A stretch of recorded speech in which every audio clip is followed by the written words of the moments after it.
Hello everyone, and welcome to episode 42 of Risky Radio. My name's Ben, aka Shopa, and joining me as always, Zach, aka Risky the Kid. Hello everybody. And Mr. Lewis, aka Waterloo. Yo, yo, yo, yo, yo. I hate your intros. You're a rapper now? Who knew? Maybe a little bit. Maybe a little bit. Wiggity, wiggity, whack. Alright, well, another busy gaming week we had, even though it wasn't all the same games this time as last time. I think we branched out a little bit. Zach, how'd you do this week? Well, I got really pissed at PUBG last night, or the night before, and said that I was done with that shit. We took a break last night. I didn't play any PUBG since like 11 a.m. yesterday. Is that really that big of a break? Hey, for me it is. No, not really. For me it definitely is. Yeah, I was going to say, you didn't play at all last night. I was on. No, we got home at about 10:30 after going to see a movie and kind of laid in bed and relaxing night. You didn't feel like playing? Yeah, I kind of got you can go play, but I don't really want you to look from my girlfriend. Yeah, Ben, it's fine. Yep. It's fine. You can go play video games. Okay, fine. I'm going to go to bed if you want to go play video games. See, I don't ever have to worry about that look. And you'll never have to worry about your wiener going in a vagina. I mean, it goes in every blue moon or so, but, you know. That happens once a year, right? I never said I got laid a lot. Twice if it's lucky. I mean, maybe next year it'll be like every red moon, so twice a year. Hopefully this year, or else you're going to wait all of 2018 before then you hit the red moon cycle. God damn. Yeah, it's January there, bud. Hey, that means I have 11 months to go. There you go. We'll make Zach's one goal is to finish a game once a month. Your game is to sleep with a woman once a month. Speaking of I would like to my do that. goal, I beat Mario Odyssey finally. Oh, hey. Yeah, good job. I say beat with quotation marks because I feel like there's still a lot you can do in that game once you're done. Mm-hmm. As far as like collecting outfits, collecting all the moons. Oh, you should have said something. I would have brought over the game. I hate him because I sent a message, but his phone died. I sent a message that said, "Hey Lou, I finished up Mario Odyssey. Can you bring over Mario Rabbids so I can play that? I'll trade you, and you can take Xenoblade if you want." And I second the fact that actually came through. I also second the fact that I told Zach my phone died. So I mean, I did everything I could to reach out to you after you said that. To be totally fair, you took an 8-hour class today in a warehouse full of cell phone chargers. Cell phone chargers. Yeah, that are in boxes that we're not supposed to open because I have a billion of them just sitting in a little pull-out drawer that we take from returned phones. Oh, well, for every single type. No one told me that. It's even if we had to pull one out of a box, Lewis, we could just put it back in the box. But no one told me that. I would have charged it. Either way. Anyways, Mario Odyssey was pretty sweet. I wish that I had finished it before Game of the Year talks. I still don't think it would have broke into the top 5 for me. Mm-hmm. But I feel like I appreciated the game a lot more. Like by the time I finished it, after going through like the last few worlds, I think I had 4 or 5 more worlds. Because when I loaded it up, I was still at New Donk City, so I still had like Bowser's Kingdom, the Luncheon Kingdom. Yeah. The one thing I will say is though, the final like battle took me 2 tries. Yeah, it was not very hard. Pretty easy. Like you take that first run to figure out the couple things that might have taken down a heart, and then I think I might have lost 1 heart the whole like last battle. Yeah, I found some of the mini main bosses harder than actual Bowser. The stupid, I want to call them broom balls. Yeah, the dude with the hat that like spun around in a circle. Yeah, and what everything. are the stupid things called? The actual like rabbit things. I don't know. Boudins? Yeah. Boo. You're asking the wrong person, but I think that sounds about right. Boo-woos. Boodoos? Something. Oh, that sounded close. Maybe. So yeah, that game is really, really good. And if you have a Switch, there's no reason you shouldn't play that game, especially if you're a fan of any of the 3D Mario platformer games. It reminded me a lot of Mario 64. Yeah. Like, basically, instead of getting stars, you were getting moons. And instead of jumping through pictures, which there were still some pictures you could jump through. Brutals? Brutals. I think they're just called Brutals. Yeah. Broodals. Yeah, yep. So yeah, was there a lot of pictures to jump through before you got to like the end? Because I didn't notice it until I was at the Mushroom Kingdom. There were just here and there were a bunch not a bunch, but here and there you could find ones to jump through that would bring you to other kingdoms and everything as well. Okay. Like in the Desert Kingdom, the desert one, I jumped into a thing that brought me to New Donk City. Oh, really? Yeah. To like teleport? Yep. Essentially? Mm-hmm. Huh. Fast travel. That's pretty sweet. I didn't know that at all. But I couldn't do anything because I was like stuck on top of a building. A few things I really liked from the last few hours that I played is when you were in Bowser's like palace, not the moon, but the woodpecker like mechanics when you could take over the woodpecker and like stick your beak in and then you'd flick yourself to like hop around different areas. I like that a lot for some reason. But like the other one where you could like get yourself to be really tall. Yeah, on like the beach, the beach kingdom or whatever, and you could like shoot yourself straight up and then blast forward. That was when you turned into a fish. Yeah, right? There was another one. There's another one I'm pretty sure that would just like get yourself really tall, then like shrink back down. Okay, I mean probably there was a lot of stuff you could do at the end of that. And then when you got to play as the little charging football guy from like Mario 3, do you remember him with the helmet and he'd just charge at you? Yep. Getting to play like a 3D version of him and just like his only power was to like charge up and then sprint and like bash his head through all these rocks and stuff. That was pretty neat. But yeah, that game was really good. I really like I think I said this the last time when I was talking about it, but the 2D mechanic when you would go through the little tubes. And That's a good tube sound. Yeah, and then you'd come out as a 2D image. And then you got to play a little like old school Mario 1 is what it looked like. Yeah. That's true. Kind of like how they tossed that in there. That was a lot of fun. A little pay homage to those older games. Another thing that you and I dumped into, Metal Gear Survive. Yes. The beta. We didn't play much of it. No. I mean, there wasn't much to play, I feel like. There is an ambulance or some type of sirens that's chiming in as well. I doubt they'll be able to hear it. Oh, okay. But yeah, the Metal Gear Solid beta. Metal Gear Survive. It was alright. I felt like there should have been more to it. Well, that's the thing, is like it's a beta, so we only got limited access to the game. It was like one defend, like horde mode style kind of map.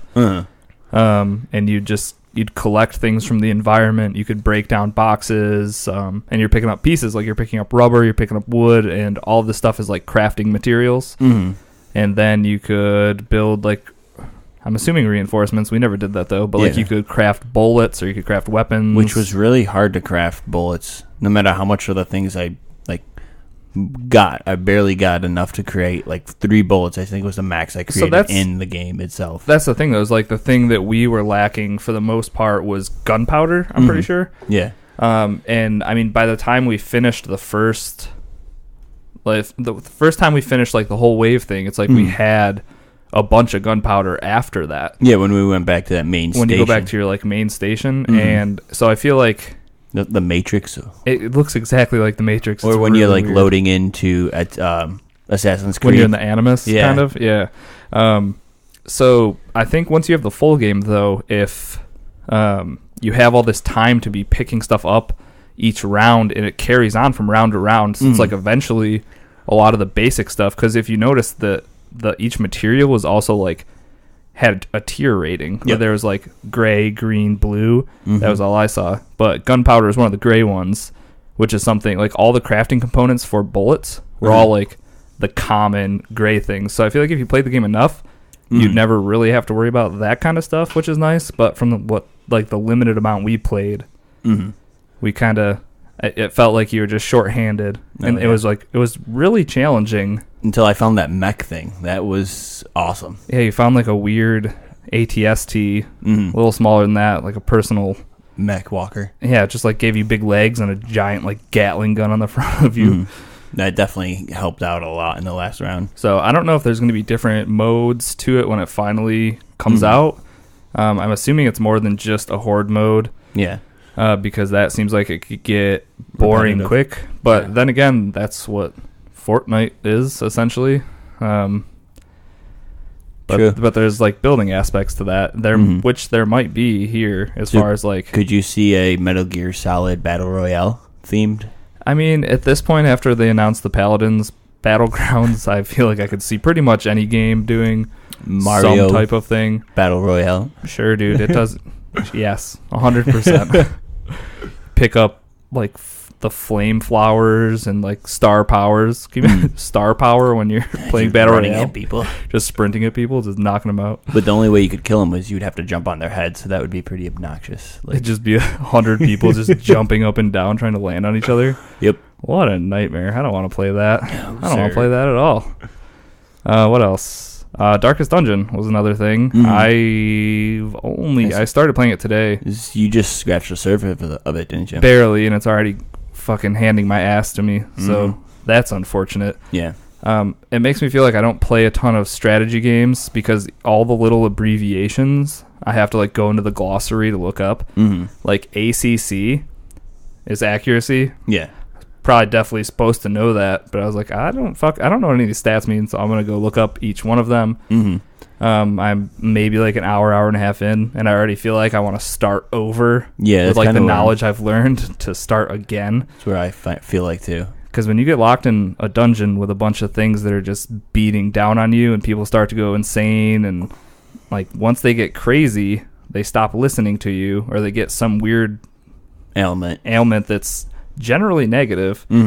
They'll either like attack your own guys, they'll attack someone you didn't want to, they just won't attack at all. I was gonna say I've had a move on me. Yeah, they'll move in order, so like your melee guy in the front with a sword will be like, yeah, fuck this, and he'll move all the way to the back, and you're like, what the fuck, you can't do anything now. Like, I only had one good thing that ever happened once. It was the mage girl though. She was the only female on my team, and it sounded like she was talking about getting raped. So first she she hit the knight, and then after that she's like, I'm the only girl. So then she heals herself, and I was like, oh, that works for me too. But all you had to do is threaten her with some rape, and now she'll heal herself automatically forever. Good. But I mean, I like the game. I mean, I stopped playing. I was playing PUBG with Payne, buddy Grizzle the Gray, and Grizzly the Gray. Grizzly the Gray. Grizzled the Gray is pretty T-Pain good. And Bacon Cheeseburgers, and woo! We played What a crew! It definitely was the crew. How many for sure. chicken dinners did that crew get you? We didn't get any chicken dinners. I don't know how that happened. Neither do I. Sounds like the best group you could have ever put together. Because you didn't have the backpack on your team. It was definitely fun. I mean, Zach. I was holding up my own. I was getting enough kills. It was fun though. I agree. I do feel like we had to work a little bit harder to communicate. Our skills weren't quite there yet, but it was still a lot of fun. But I stopped playing around midnight 30, and then I turned on Lord of the Rings and played Darkest Dungeon until like 2 o'clock in the morning. Oh, so you've played a good chunk of Darkest Dungeon then? Yeah, then I woke up at 8 o'clock and played till like 8:30, and then drove to work. That's a solid. It was a half-hour poop that I took this morning too. Because you had your Switch with you? Yeah, well, I was gonna take a shower, but instead you just took a shit. I just took a shit and got distracted with Darkest Dungeon. Is that why you smell weird right now? I did take no. That's actually because the basement is kind of leaking like yours, but it stinks more. You hang out in your basement at your apartment? No, it's like wafting up. Oh, God. So, I mean, you've been farting, so you might just be smelling yourself. I can't smell anything. I was making a joke. Oh, but yeah, my farts might smell pretty bad. They usually do. A little bit. Yeah, I've been playing those games. Played a little Fortnite the other day with some people from work. How's that? Zombie. Zombie. Did you play Fortnite since they added the new stuff to the map? I did. Yeah, me and Chicken Bone were playing the other day. I checked out the I think it's called Tipsy Tower or Tipsy Tower. Yeah, Tipsy Tower, or better known as Trump Towers. Yeah, it was.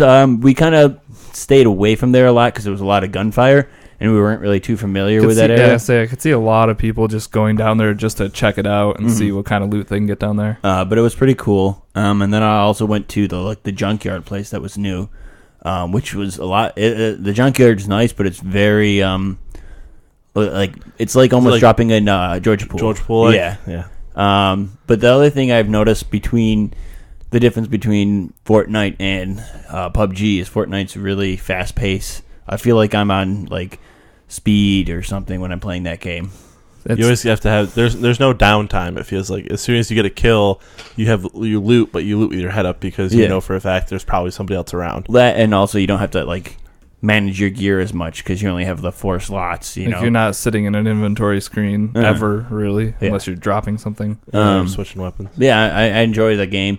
I mean, I played a few times. I was kind of doing really shitty. I got a decent amount of kills, but then didn't really get too far, so I was getting frustrated and it doesn't feel like something else. There've been a lot of games that I played like before I got so into PUBG that felt like I could get 3 or 4 kills and I still wouldn't have good loot. Mm-hmm. Yeah. Whereas I feel like if you get 3 or 4 kills in PUBG, you know you're gonna have loaded. You're gonna have ammo. You're gonna have attachments right off the bat, and I mean they don't have anything. Even then, you're at least 3 or 4 people ahead of looting somewhere else. Yeah, true. So at that point, you have a kind of collective of loot. Where in this game, it feels like even though it's so fast paced, you can get into a gunfight with like a blue rifle, and then the other guy's got a blue rifle, and you're like, well, fuck me, right? Mm-hmm. But the map's a lot smaller. I think that's one of the reasons why too. Definitely, map's feels like a third of the size. Well, they don't have vehicles, so kind of makes sense. In which I actually saw an article the other day. That's the guy said that, or the devs said that they're never going to add vehicles. Well, yeah, not in their plan for the game at all. I couldn't see them having vehicles, even if they got the map bigger. I still couldn't see vehicles in that game.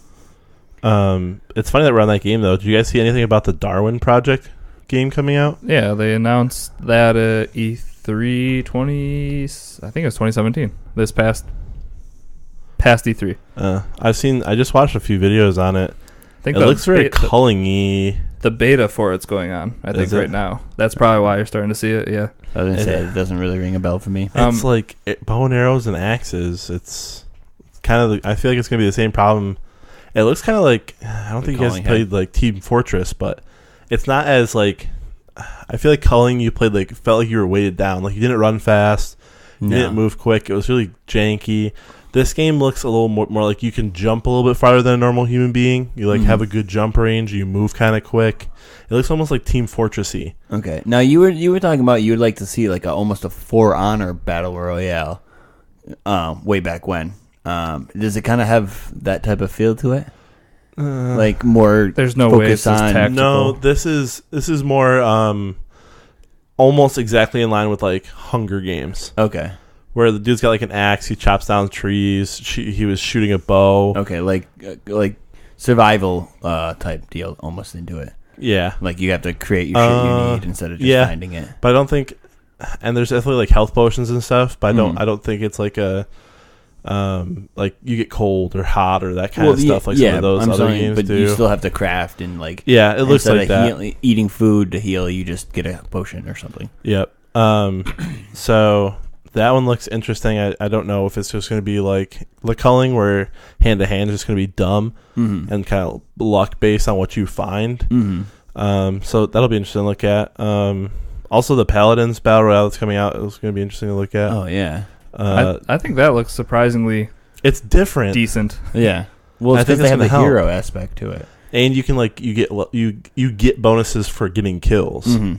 Yeah, like that's how you work on your ultimate. Yeah. Otherwise, you won't get your ultimate. So then you can play around that. So if you have a high damage person that needs the kills to get more damage, then you can just give the kills to them. Instead of in like PUBG, it's really just a rush to kill somebody. It doesn't matter who gets the kills or the loot. Yeah, as much as you kill someone.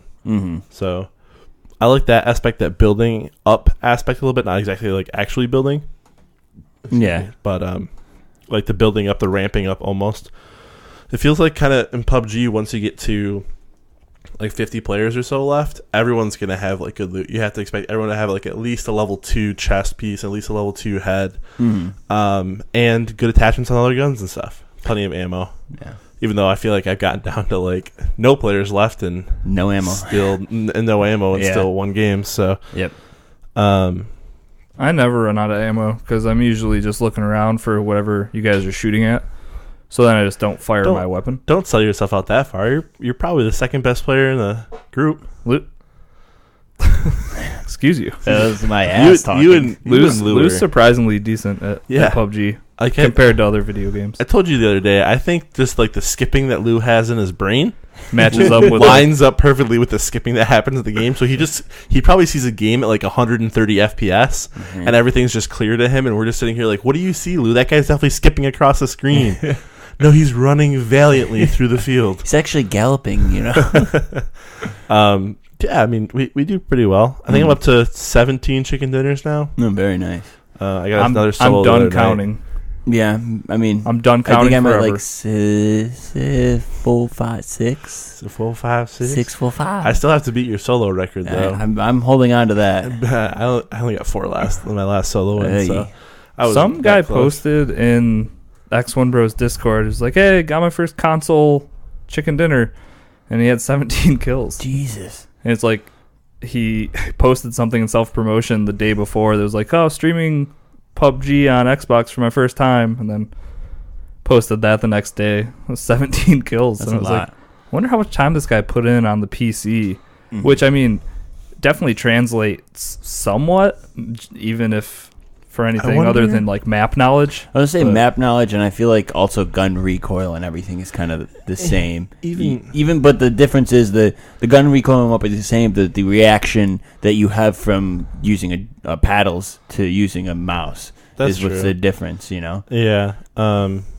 I mean, I don't doubt 17's a lot. Like, I wish I could go see like console-specific games as well. But he might also have keyboard and mouse on a console. He might have the opportunity to play as well. I don't know. I didn't see a stream or any of the videos or anything, which I think will help. But I didn't only play PUBG. Were you done, Lou? No, I played Zombie. I was streaming that the other day. Watched some of that. I enjoy it. I wouldn't mind kind of playing it every now and again for a good scare game. It definitely has that scare factor to it. I'll say it actually is pretty scary, though. Yeah, I mean, when it's dark, it's dark. You have a flashlight that has a small battery life that does recharge. You get a decent amount of ammo, but you don't have a lot. Zombies are very heightened to sound. So, like, you use your gun, the alarm goes off, they will hear you, they will come. But other than that, it's, kind of just kill them with a melee weapon, sneak up on them type deal. Melee weapon. But I liked it. It was different, being in Britain, killing the British. British zombies? Yeah. You've done Nazi zombies and British zombies. Aeronautical zombies, and now you're doing Brit zombies. Mm-hmm. Do they have an accent to their zombie moaning? Oi! Oi! Why did they say oi? Oh, that'd be Australian. No, I think they were probably just yelling "oi." Yeah, you're probably right here. Yeah. I mean, the soccer hooligans yell "oi, oi, oi." That's Aussie. I know, but I said soccer hooligans yell "Ole, "oi, ole, oi, oi, ole." Ole. I'm not British or English. I'm American, true. so I couldn't tell you what they do over there on the other side of the sea. But zombie, okay. Yeah, I mean, fun. Once definitely free. Is it? It's definitely free. Yes. Is it strictly solo? Yes, it is. Okay. I think it would be a little bit. There would be a new aspect. It would be more fun if you could have multiple. Yeah, because it would. Everything's better co-op. No, yeah, it definitely is. I think what they should look into is, so you know how what's the game coming out where it's co-op but you see the other person's screen? A Way Out. A Way Out. Yeah. I think they should do that with zombies. So you know how you used to split screen like zombies or something, you saw what the other person was seeing? Yeah. I think you could do that for like a game like this that's kind of like off, like in another realm somewhere that nobody really realizes. If you like put in a co-op with your buddy who lives down the road, but you can see his screen and he can see your screen, that kind of just gives you like a little fun aspect of like, dude, you're sitting in the corner, I'm killing all these zombies, what the fuck are you doing? Yeah. I mean, when I go to spectate you in PUBG and you're just looting while I die. Hey, yeah, because I gotta make sure I'm okay. Granted, there are a lot of people saying, "Oh, we want to get rid of single-player games." I wouldn't say get rid of single player games. Just make them all co-op. Make them all co-op in that aspect. Make sure you add loot crates. No loot crates, co-op. No microtransactions, just co-op. I think there are games that are great solo though. Oh yeah, there definitely are. Zelda is fantastic solo. Horizon Zero Dawn, fantastic solo. Yeah, there's certain games that you can't have adding it, but multiplayers in those. A lot of first-person shooter games can be fine with a secondary player.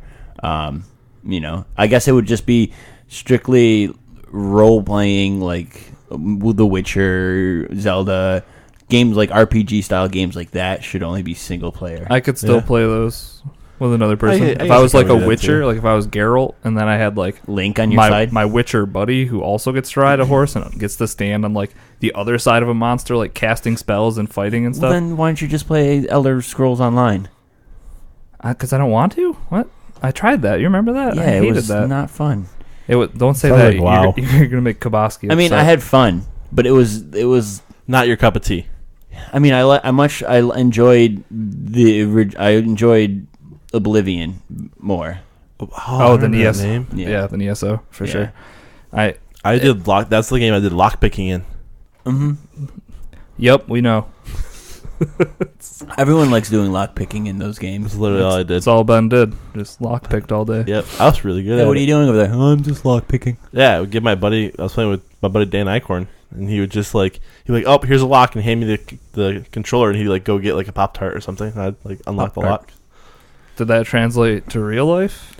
No, don't know how to pick locks. Yeah, I tried to learn one time. The tumbling system's pretty difficult. I made myself like my own little like lock picking like mechanism thing. The thing you're supposed to put on like the top, so it like press all the things just right. He broke a pair of tweezers in half, and he was just jamming one end of a tweezer into the door. It's a screwdriver and a tweezer. That. Why isn't it working? Speaking of lock picking, I could have used your skills when I was in Rome because I locked my keys in my car. I heard about that. And when in Rome. And then... Oh, that was when you were in Rome? I thought you were home trying to get to Rome. No, I was in Rome. I locked my keys in my car. Nice. And then when I got home that day, I locked my keys in my house. You realized to get to Rome, you still had to get to an airplane, still had to fly. I made sure my car was in the airplane when I got it stuck. Oh, your car was in the airplane? Yeah. It's good. When he locked it. It's a short commute to work every day. I drive my car right into the back of an airplane, and then it takes off. It drives to Rome. Does it drop? Do you have a parachute on your car? Yeah, actually just kind of back it out and get the parachute going. Nice. That's exciting. I was actually parachuting tandem with my car. You were just on top of it, just screaming. Yep, just hitting the gas as soon as you land. You just zoom away. Mm-hmm. It was pretty impressive. Yeah. Nice. Did you play anything else? Zelda. I've been playing a lot more Zelda too. Still getting into that. Are you back to where before your save got crashed and destroyed? I'm so far behind. I have 3 hearts. I have 3 hearts, 2 extra like stamina bars, but I have like 26 or 27 things that I got to turn in for hearts or stamina. Oh damn! There you go. I've just been really just trying to lay out the land and get as much as I can. So as soon as I can get 13 hearts, get the Master Sword, get those the Divine Beast done, and then go right to Ganon. That's my kind of goal. That's how I'm trying to do this. Get it done. Mm-hmm. I wish I could figure out where I first started in that game. Is that easy? Zelda? Yeah, to like get back to the starting line. I feel like everywhere that I've ventured off to now, I just get killed super fast. So I feel like I definitely missed a bunch of stuff in like an easier area. Just what you should do is all you really got to do is really utilize your bombs a lot more.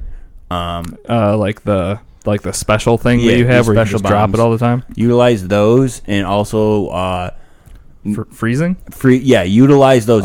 Even though you don't have a lot of them, I find the more you use them, like fire arrows, freezing arrows, or if you find like even swords that are higher than you want them to be, and you don't want to use them until bosses.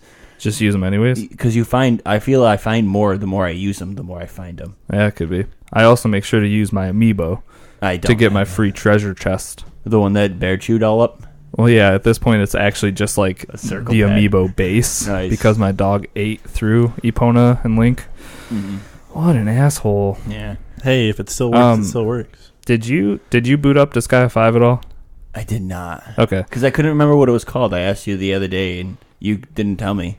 Oh. I was like, "What's that game you want me to play?" I think I remember this conversation on PUBG or something. Yeah, we can. I'll give it to you or something. I only played like a half hour of it, so I'll just save that talk for next time if you get into it a little bit. Oh, I played a little. I think it was Lost Sphere or Lost World, Lost something on the. The demo. Demo that came out for the Switch. Mm-hmm. Maybe that's what I'll do with my tag. Nice. All right. Buy a Switch. Yeah, grab a Switch. That's a hell of an investment. Yeah, especially with all this Switch talk, and it's definitely worth it. I think my girlfriend would appreciate it if I spent a couple more nights just playing Switch in bed when she goes to sleep instead of playing That's PUBG. what the Switch is a great relationship thing. I don't understand how it's a great relationship. I think you're still because head deep in the because video you're there. game. No, but that doesn't matter. Like if I'm on the couch playing Switch and she's on the couch watching HGTV, like we're still together. If you have something to say, that still counts in their mind. Or like if she's like, "Oh, look at that," and you can actually look up. If I'm up in my office, it's like, why don't you just bring your monitor downstairs? Where are you? Because why don't I bring my monitor? Because even then they could be like, "Hey, look," and you're just like fucking nose deep in a PUBG game. You're not gonna be like, "That's the thing." HGTV. Everything on the Switch, that's cool. Everything on the Switch is like pause, then wait, because I'm not playing anything. Yeah, say that when you're playing Splatoon 2. Yeah, I mean, sure. If I'm playing Splatoon 2, but even Splatoon 2, if you die in a game, oh well, it's Splatoon motherfucking 2. Like, who gives a shit? PUBG is way more serious. Sorry, people out there. He's really talking down because he's a serious PUBG player. What a dick. Way more serious game. No, I agree with you on that. But no, because every night she's like, "Oh, you're gonna go on your video games?" Like, no, I'm gonna lay in bed and I'm gonna play it. I'm probably gonna drop it on my face once I get tired. That definitely hasn't happened to me yet. Never done. I'm gonna put a pop socket on the back of it so that never happens. That's not good. How? You just put one on the back of each Joy-Con. Yeah, it could work. That could work. I mean, never mind. I'm not gonna bring up the next. All right. Yeah. Great. Next. Well, I actually happened to hop into a couple of different games this week. League of Legends doesn't count. Well, okay, so obviously I played some PUBG, got a few more wins.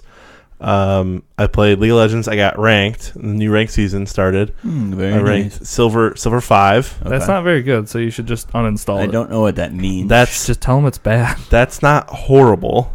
I mean, is Silver 4 better or Silver 6 better? Silver 4 is better. There's only 5 levels per one. But it goes bronze, silver, gold, platinum. So you got the worst silver you could possibly get, is what you're saying. Yes, but last season, bronze. Well, last season I was placed bronze 5, which is the literal last placement you could get. So you and I got all the way up to silver 2. So this season silver I can get up into now. No, last season. Okay. This season I got placed silver 5. So now technically I can get up into like gold.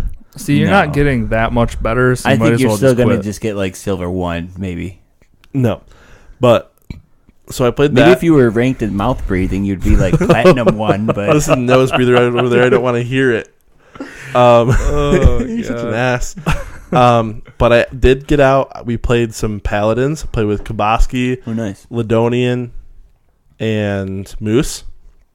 And then I always want to say Moose like he's a cow. And then doesn't make sense. One of the games we were trying to get into paladins with 4 seconds left. I went to click in my character and my game just didn't work. And then I got the 5-minute death penalty. Good, you fucking deserve it. That's what you get for waiting until the last second every time. I was waiting to see what our comp was, but it didn't work. So that's my moose. Is that the sound of a moose? Yes. Yikes. So we ended up just going over to Overwatch, playing some Overwatch.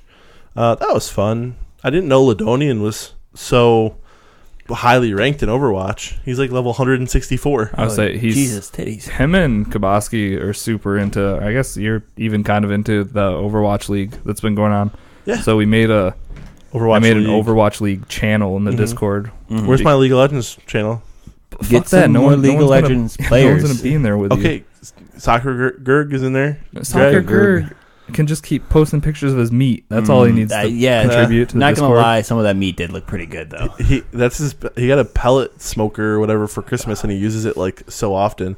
Also, he gets out of work at 2:30, so he just goes home and makes dinner for his family every night. Oh, nice. Speaking of League of Legends, one of my very old coworkers from Jimmy John's is actually getting a sleeve tattoo, just like what's on my face. Oh, just like what's on my face? What's on your face? I don't know, Lou. What came on your face? The dude with the ninja man. The ninja man. I literally have Varus. no fucking idea. Nope. Sorry. Hanzo, yeah. That's Overwatch. Yeah, we were talking about Overwatch. You said League of Legends. I I don't fucking know. They're the same game sometimes. They're not even close. I know. Sorry about that, everybody. But he's getting Hanzo. He's got his like a whole Hanzo sleeve on. Are those just like weird tribal tattoos, like big dicks, blocky, just big cocks all over your arm? Probably. Hanzo's a big cock, but yeah, he got. It looks kind of cool. I'm not gonna lie, but yeah, I don't think I'd ever do that. No, I probably wouldn't get it for like a. No, that's a lie. I'll probably get something for a character in some game. I'd get a Flash tattoo. Yeah, see, like, which would be badass. Cool. I'm gonna get Risky Radio tattooed on my butt. Can we do it left butt cheek center? What Mama doesn't know, Mama center of the left butt cheek. Center of your butt, so like right on next to your butthole. No, so that as soon as like you open up your butthole, just you can see around it. It says like Risky Radio. Why would he be opening up his butthole? I'm not sure. I don't know. You never know what Zach gets so into. What on else his free did time. you play, Ben? And I think the last thing I played was Diablo 3. More Diablo. Greg and I have seasonal characters. I don't know what that means, but he's really good at the game and has beat it a few times. So I just play a tank that actually gains more HP from attacking somebody than I ever lose. So I just like my health goes like down and then goes up and then goes down and goes up and never actually like gets below 75%. I feel like you've talked about Diablo 3 times in this podcast, and every time you're like, I don't know how to play. I'm just this big guy that just stands in the middle and takes all the damage and gets all the health. I run in the middle. I run in the middle of everything. I hit triangle, circle, and square, and it taunts them and gives me Iron Skin, and then I just spam my X button until I have full Wrath, and then I hit my R2 button until the Wrath is gone, and then I hit my X button until my Wrath is full again. Have you thought about sitting down and actually trying to figure out how to play the game? Nope. Or no interest. I just like getting carried. Greg's just like, so Ben, just stand there in the middle of everyone. No, he doesn't boost have up to your say health that stuff. I just follow him, and I'm just gonna stay back here, and I'm gonna throw magic firebombs. Necromancer. I feel like you're the bullet sponge. Yeah, 100%. Yeah. I have to be in one. That's literally all he knows how to do is just stand in the middle. Listen, I put you in my backpack in PUBG. Can I be backpacked once in a while? No, because you don't get a backpack. Why? You're too heavy. We've gone over this. God damn it! Yeah, I know. But that was pretty much it. I played some more. Jess got into like some brain games on her phone, so we were like playing that last night and stuff. Oh, phone games! So I did have one I wanted to shout out because Moosenstein suggested I try it out. Kingdom Rush, because it was our talk from last time where you, Lou, were talking about tower defense games, yes, or something like that, and he was like, hey, if you guys haven't tried this game, try it out. Like, it's super simple. I think we were 100%. Was it you? I was the one who actually played a tower defense game on my phone last week. Oh, yeah. And then I said, like, isn't Fortnite kind of a tower defense? Yeah. So I downloaded this one, and I think there's 4 of them now. I'm playing, like, the first one because it was free. The other ones cost money. I figured I'll start here. If I like it, I'll play it or pay for the next ones. But it's super simple. You have, like, an archery tower, a wizard tower, a bomb tower, and then just like a tower where knights come out of, and it's those 4 towers you can put up, or the 4 like defenses or whatever. Then you're getting coins as you're killing the enemies that are coming through the pathway, and then you can upgrade stuff. But it's super. You'd think it was super simple because there's only 4 options, and then all you're doing is buffing them up, and then you can there'll be like a path where you can make like barbarians out of your knights, or you can make like super high powered like jousting knights, that kind of thing. Game's hard as fuck though, so thanks for that, Moose. I've never wanted to whip my phone across the bathroom because I'm obviously only playing in the bathroom, but your bathroom at work is pretty big too, so yeah, so if I whip that thing across, it's probably going to break my phone. Yep. So might have to stop playing that. But if you're looking for a good tower defense game, Kingdom Rush is the name of it. I know it's free on Android at least. That was fun. That was a good suggestion. And hopefully I have the willpower to keep going. I asked for a game on the phone the other day when I was working Shop City. Yeah. Did you look at my suggestions? I did. And then I didn't download them. That is true, because then we got busy at work. Well, the first one I said was Kingdom Rush, and then I said Rules of Survival. Rules of Survival, if you get into that game, it's literally fucking PUBG, like the biggest ripoff I've ever seen. Even more than the other, I would like. Yes, more than the other one. It actually is called PUBG or something super Battleground. Doesn't matter. Unknown Royale Battle. Yeah. Like when you take a med kit, it like does the little circle just like it. You like pick up the ammo for like it's just. What is it called? I don't know if I would want to play something like that on a phone. It's called Rules of Survival. I think it's the #1 ranked game in action games. I think on the Play Store. Maybe if I had the new Moto Z2 Force and then the adapter that you have the controller on the side. The aim assist is pretty much like lock on. So if you get on somebody, you barely have to like move to go towards them a little bit. Well, that was like the one we downloaded the other day. If your reticle goes across somebody, then your gun automatically shoots. Yep. Yeah, so you have to shoot your own gun. It pretty much just makes it so you have to stop moving so you can aim down sights and then actually like fire. So, I don't know. It's kind of fun. But that was a long-winded what we've been playing section. Hey, we've been playing a few different games this time. It was nice. But next, we're going to get into the free shit that you can grab this week. I like that new one. Nothing has changed, so I'll run through them really quick. Games of Gold on your Xbox One. The Incredible Adventures of Van Helsing 3. You can still get that until the end of the month. And then the game Lou played on his stream, Zombie, you can get until February 15th. It was all right, he says. So grab it, free. Can't hurt to try it. Freeze for me. 360 Army of Two. That goes till the end of the month as well. For your PS Plus games, PS4, Deus Ex. I'm still going to have to look at that thing at the end every single time. Deus Ex Mankind Divided and Batman the Telltale series. I am Batman. I am Batman. No, I'm the captain now. All right. Oh, wrong reference. Sorry. Wrong movie. PS3 Sacred 3 and Book of Unwritten Tales 2.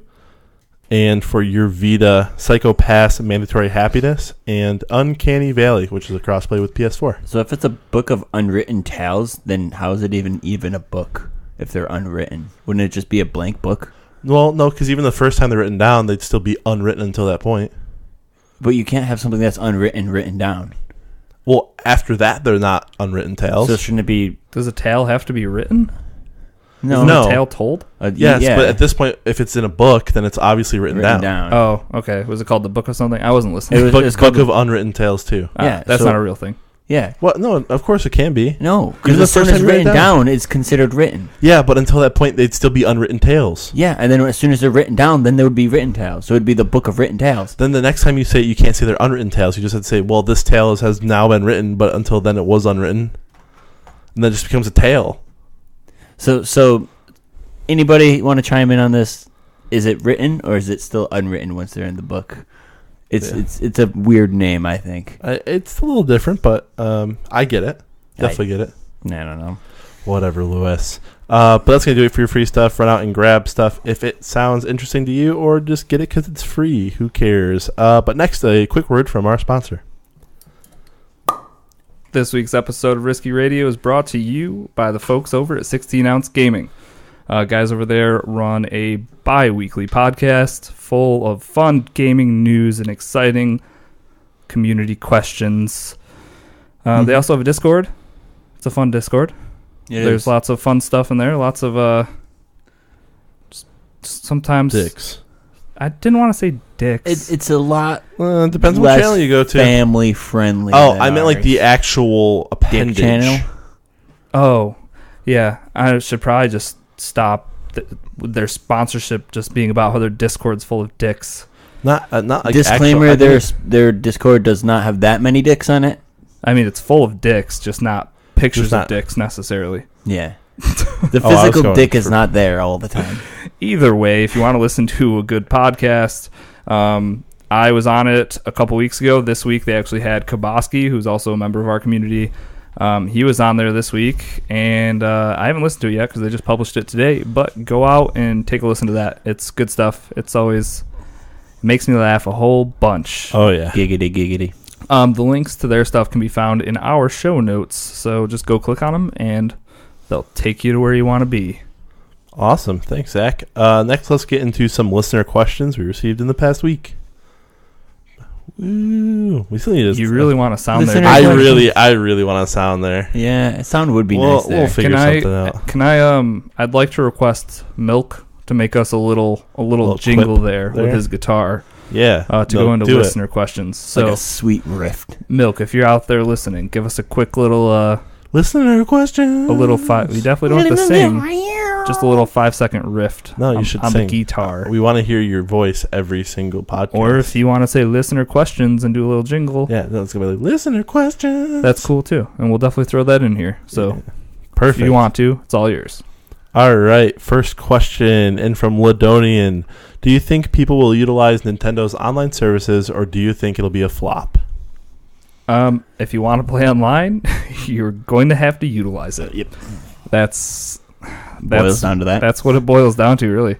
If you're big into playing Splatoon 2, big into playing Mario Kart, big into playing anything where you want to play with your friends on your Switch, you're going to have to utilize it. I know it's supposed to be cheaper than Xbox or PlayStation. I think it's $40 a year. Well, it's not bad. So it's not super expensive. But they're also doing, whenever it does come out, it's either 1 or 2 classic Nintendo games each month, like their games with gold. Ooh. It might just be worth it for that. That's what I'm saying. $40 for a whole year, and even if you just got one game, that's 12 classic Nintendo games for $40. $40 a month. You're saying one? No, it's $40 a year. Oh, that's right. Yeah. So $40 a month. Fuck no. No, thank you. You won't find me on the Switch. Have they figured out how to game share with the Switch yet? Game share, I don't know, but I was going to say, as far as the voice chat thing goes, you still have to use external apps, or Nintendo has their own voice chat app, but you have to go through your phone. Mm-hmm. But then that eats your data if you're not on. Yeah, Wi-Fi. But then why would you be playing then you can't Switch? Be playing online with your Switch. Unless you can turn your phone into a mobile hotspot. Okay, well then you're making double the data. Way more complicated than it needs to be. I don't know. I think it'll be good if they figure out a good way to do chat. And I mean, the network hasn't had issues that I've noticed. So I was gonna say I might just utilize it for the game a month. Even just the games. Have you fucking figured out how to get your friend code yet? I sent you a link to it. You need to post your friend code in our Discord so people can add you as a friend. Yeah, it's actually really cool when you're playing and it pops up and says this person's online. Well, see, the thing is, my Xbox doesn't even pop up telling me people's online, and I check my notifications and everything. User error. It's not a user error; it's a Microsoft error. Oh, okay. Wait, tell them they're wrong. No, it only pops up if they're starred. If they're starred, Lewis. Do you have any favorites in your friend list, Lewis? Because it tells me when Zach gets on. It tells me when you get on. It tells me when you're broadcasting. Yep. It'll tell you. It only gives you notifications. Well, once you start working on the floor, you can just show me all these fantastic things. Perfect. I will get you right. You're about to there. become educated. Educated. Show them how to set up a PayPal, maybe. Oh man, I can get you on all the things. I mean, maybe. Show them how to use the tweeter. That's gonna be. That's that blue bird, right? I barely even get to use the tweeter. I use the toilet all the time. Is that the same thing? Nope, that's not the same thing. Damn it. Because I'm definitely a professional at that as well. Yeah, do you know if you do over 1,000,000 hours of something, you consider it a professional? I think it's a master. Yeah, a master in your craft. I'm a master at pooping. I'm a master at peeing.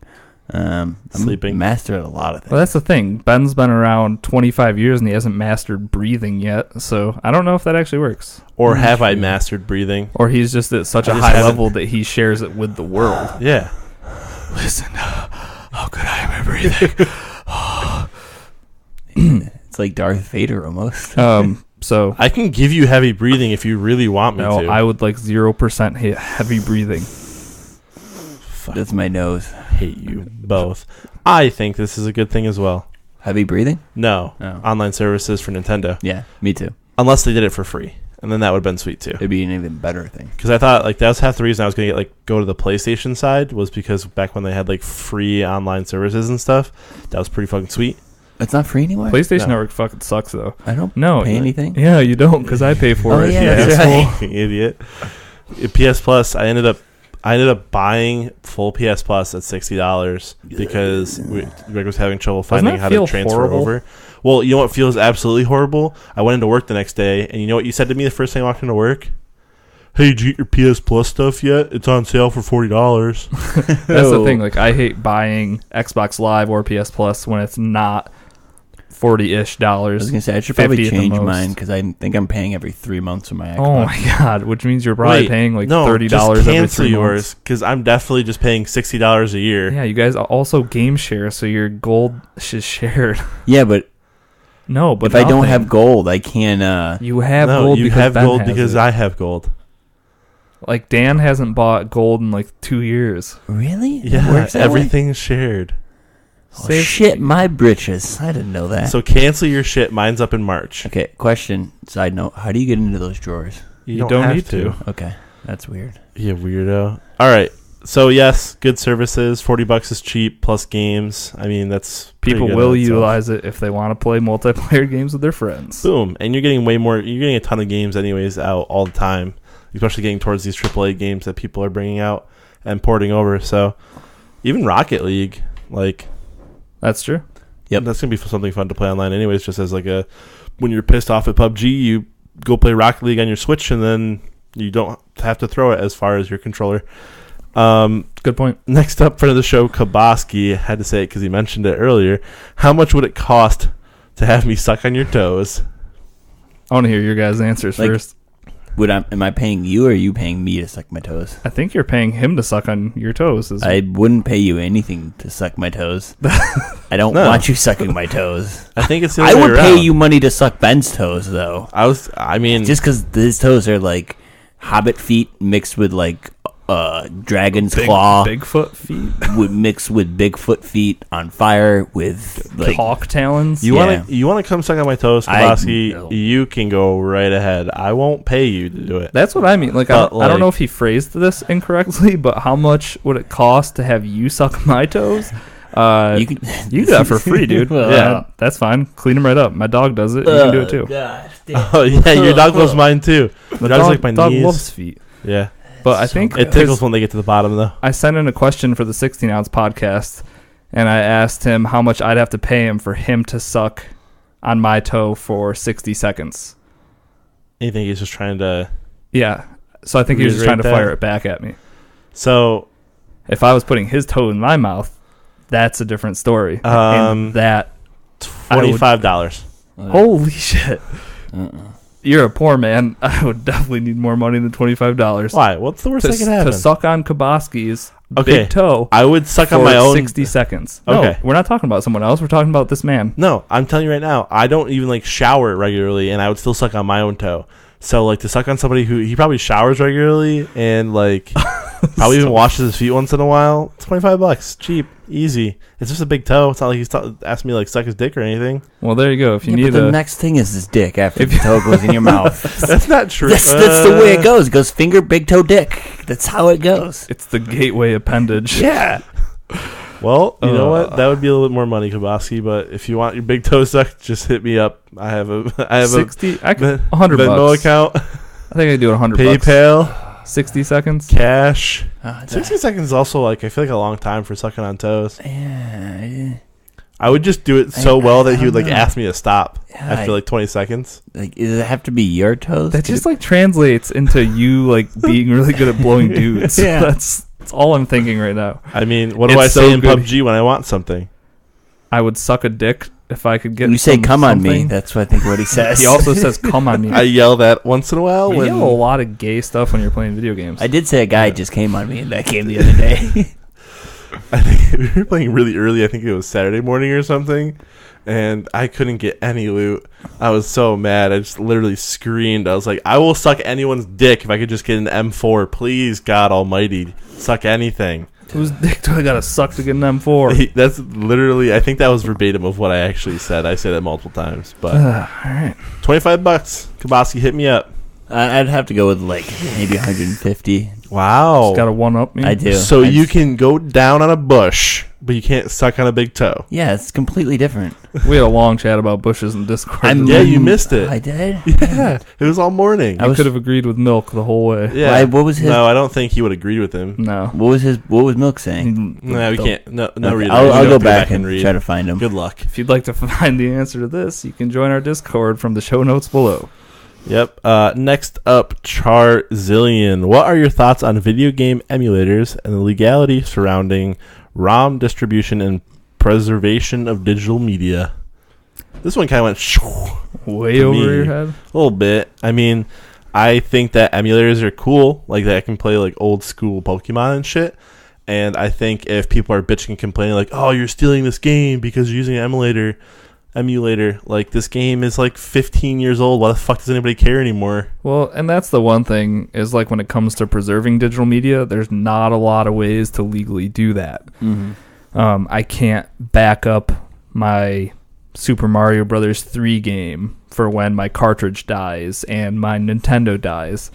So that's one thing I've always heard is if you're backing it up that way, it's not. I don't want to say less illegal, but like if you own a copy of something and you're backing it up digitally, then I think it's all right. I guess. I mean, so honestly, you're saying you have to have the physical copy, and then that's not as right. bad. Then it's a backup of something you have purchased. Well, you purchase digital games too. Yeah, and you don't need to worry about preserving them because you'll have them because they're digital. You don't need to copy them. Well, unless you're putting them onto. So does this count as putting them onto like an external hard drive? That's copying and technically like you're taking it off of your Xbox. I don't know. I just for argument's sake is why I was saying it, because that sounds like something.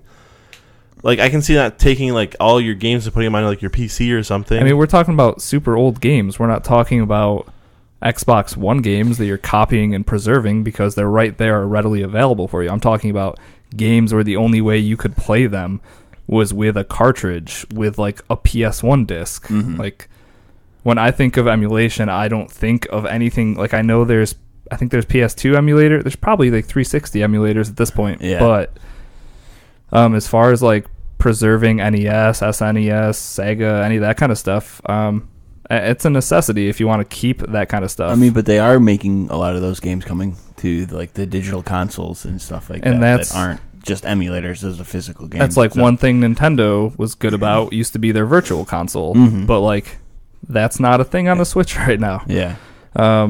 And I don't think it will be until you stop seeing them selling the fucking NES Classic and SNES Classic boxes, because you're not going to buy their $80 game box if you can just go buy your favorite game off that package for $6 in the virtual console store. So, as far as legality, I don't know, it's a sketchy gray area. If you own it, I'd say you're in the clear if you're copying it that way. I don't know, just do it anyways. The FBI's not gonna come knock down your door because you downloaded Double Dragons and are playing it on your laptop. No. I remember when I got the PlayStation Vita or whatever it was before the Vita. PSP? Yeah, the PSP. My buddy was able to get the emulators on it for like Teenage Mutant Ninja Turtles and some of those things. Yeah, I know you could do that with like, I think the DS too. People could hack in and put emulators onto them. I mean, I really didn't take too much a part of that stuff, so I don't have too much to weigh in onto it. But I feel like it like you said, just preserving the game isn't okay. But also, if you don't physically own it and you're just taking it that way, maybe you have to buy an emulator to put on your phone. That's the thing. Like if you can buy the emulator to do that. Well, yeah. I mean, there's definitely free emulators and there's definitely paid ones, but like that's like if Nintendo is like, hey, this is our officially licensed Nintendo emulator, each ROM is going to cost you 99 cents. Like, I would do that. Like 99 cents for any of the classic Nintendo games I wanted. I mean, that'd be cool. Of course, Nintendo wouldn't make them 99 cents though. Right. It would be like $5 or something. Even in the Switch store right now, it's like $6.99 for, I think it's Super Mario Brothers 1. $7.99. $7.99. Yeah. So I mean, they'll never come out with anything like that, but they're also not giving you the option. So it's tough to play that older stuff without doing it this way. So you would have to find an old school. Not only do you have to find an old school Nintendo system, you also have to find an old school TV that has the red, yellow, and white inputs to plug into it. Yep. So I mean, good luck with that. Or a converter that does them to HDMI. Yeah, that's true. Either way, I mean, yeah. If you're so worried about these things coming out and playing older games on your emulators that like you don't control, then control the situation. Like, it's almost kind of like legalizing like marijuana. If you're so worried about something that you don't want to happen, make money off of it. Fuck. This is like an opportunity for them to make money if they come out with an official emulator that probably works better than most of the other emulators because they have better backgrounds and ability to make an emulator, and then you can play these games even if they're like $1.99. It's not going to be hard to get somebody to pay $1.99 to get a game. That's the thing. Like if you told me for $20 I could pick my 10 favorite NES games and play them on my Switch, like that's all you have to spend. Easy. Like, and especially like it's not even, you have to think it's us and then older people as well. You're not going to have a 10-year-old trying to buy an emulator for an SNES game that he wanted to play. It's going to be like, Zach or Casey, Tyler, anybody through that. It's going to be easy for them to dish out $20 off a card to play Dig Dug. That's Jess's father's favorite game. Like we've been looking up for a while. Yeah, my parents used to love Dig Dug. So I think you take the opportunity to make money off of this. Yeah, and make your own emulator. Will be people that will want that if if they put it out there. Yeah, especially if you make it ready available to like computers and stuff too. Mm-hmm. Like I've thought about like putting an emulator on like my tablet that sits next to my bed, so that I can just like every night I get on, I can just play a little bit of like maybe like Pokemon or something, just off my emulator. But you can just turn away. You have to yawn right in the microphone. Oh, sounds good. That does sound good. You should do that.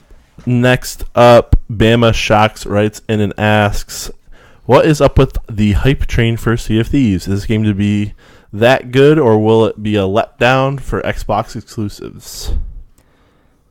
I don't know.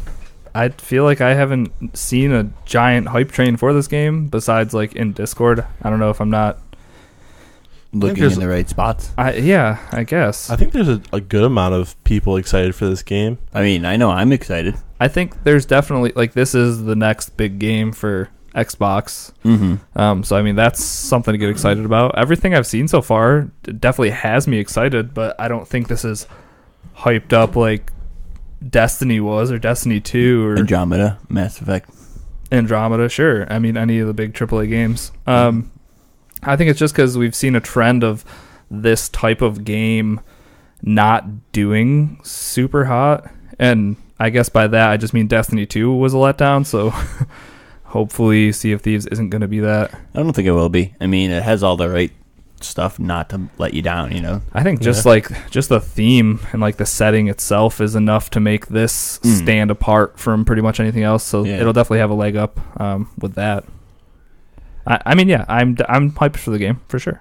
Yeah, definitely true. I don't think it's going to be a flop. I think it's going to be a pretty good exclusive for us. Because you have to think, even if you only manage to put 40 hours into the game before it gets stale or old, you still paid $60 for 40 hours worth of gaming, which is a good value for your time and money. So, yeah, I think it'll be good. I think we all think it'll be good. I think we're all pretty excited for it too. So yeah, the only thing I think that dissuades us now is, like we said in the last one, if we see a beta of this game and it turns out to kind of be, we should have saved this question for next week. I didn't think about that, but we'll have a chance to have actually played the beta because that comes out Wednesday, tomorrow. Essentially, if you're listening to this Tuesday. So yeah, maybe we'll come back to that question next week as well. Yeah, I did see a little bit. What was that? Was it at E3? One of those. There was a little bit of playing going on, and it looked fun. It looks like a great experience with your friends. Like whereas Destiny, you have like the parts that are fun, but then you have the parts that are super serious. This looks like more along those more playful lines. I mean, you can shoot yourself and friends out of cannons to get places. You can just get drunk down in the. What's the bottom part of a ship called? The poop deck. The poop deck? No, the poop deck's the top of it. Isn't the galley like the kitchen? The jail? Gallows. The gallows? No, the gallows are where you get hung. Where you get hung. The dungeon is where you keep people. The galley is... The dungeon is where the dragon is. The galley is the kitchen, and then the underdeck. The swab deck. That's what you do to the deck. The top of the deck. All hands on decks. Deck. Not dicks. I touched my... The under part of the ship. The under below belly. Deck. The belly. The below deck. Below deck. Below the deck. You can get not drunk port below side, the deck. Not starboard. You can get drunk off your port side. Below deck. All right. It looks fun. Yeah. Pirates are. And I think that's the other thing I wrote down too is it's a genre. It's pirates. Rated R. It's like that genre. We don't have that many pirate games. What do you think's behind that door marked pirates? You mean private? Sorry, right. Always Sunny reference. But I think it's like kind of like an undiscovered area. You see like 2 different pirate games come out this year, and Sea of Thieves and the other one, Skull and Bones, that one, or something like that. Yeah, Skull and Bones. Yeah, I think that's I right on think my that's head. what it is. So I think like the genre they put it in as well is going to help, because there's not any other games like this in this genre. So I think that'll help a lot too.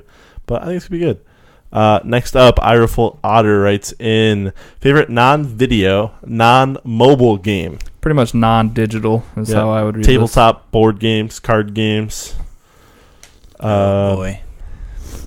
Two come to mind right off the bat. Oh, go right ahead, Lou. First one, Munchkins.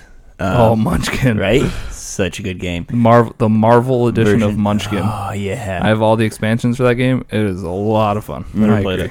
And then just pay homage where I really started was Magic the Gathering and Dungeons and Dragons. Dungeons and Dragons. Like with a DM and like... Yeah. I used to play that a bunch when I was down at camp. Straight role playing with the fam? Just friends down at camp. Yeah. He was actually he was playing by himself. He was just all the characters. The DM plus all the characters. It's not fun doing that. Don't do it. For me, the 2 would be Caverna, which is a worker placement game where you're doing a bunch of boring stuff. I won't go into that. If you want to look it up, go for it. My favorite game is something I'm not going to explain to you because it's so boring. It's checkers. No, it's super like European influence. So it's a lot of just placing things to collect things, to upgrade things. And you're trying to maximize. You only have X amount of turns, so you need to maximize every turn to make the most profit. What about Outbreak? What was it? Pandemic Legacy. Yeah. Wait, that's a mobile game. That's good shit. Yeah. Well, I mean, Outbreak is, but Pandemic Legacy I don't think is. And then my other one was Last Night on Earth, which was my first like foray into games that weren't Life or Monopoly. I was gonna say you have like a whole bookshelf full of I have a ton of games. If anyone ever wants any type of suggestions, he's a board game fanatic. Yeah, hit me up. You don't play that many though anymore. I've been playing a lot. I was gonna say, wish we video games could get like a board game night going again. Hey, there's no reason we couldn't. Yeah, hell yeah, that'd be fun. We'll talk about it. We just stream from a like top aerial view of us just playing board games. That'd be a fun stream, right? Drinking and I playing wouldn't board games. watch that, but yeah, I think that could be fun. I mean, I would just or watch we'll just have a videographer. Oh, a videographer. There we go. Last Night on Earth, though, is a super American game where there's just a ton of luck and a ton of dice rolling.